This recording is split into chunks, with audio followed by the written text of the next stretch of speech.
sol y arena, oh so bright. Hello guys, मी पूनम. तुम्ही विचार करत असाल की तोंडाला बांधून अशी का बोलते, तर मी तोंडाला बांधून आले शेतामध्ये काम करण्यासाठी, ते पण फर्स्ट टाइम. कारण मम्मीचं 2 ठिकाणी पाय फ्रॅक्चर झाला आणि ऑपरेशन झालं आणि डॉक्टरनी पूर्णपणे तिला रेस्ट सांगितला. त्याच्यामुळे दीदी पण आले माझी मोडण्यासाठी.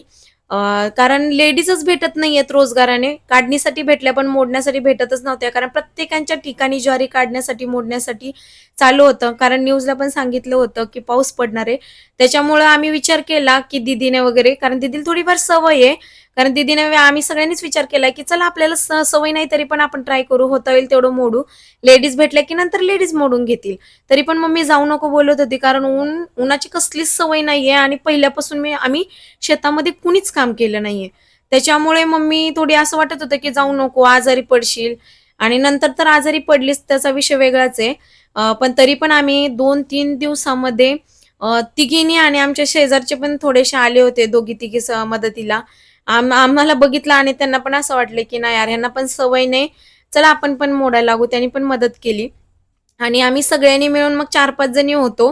तर 4-5 जणी मिळून आम्ही 2-3 दिवसामध्ये कव्हर केलं आणि मोडून टाकलं.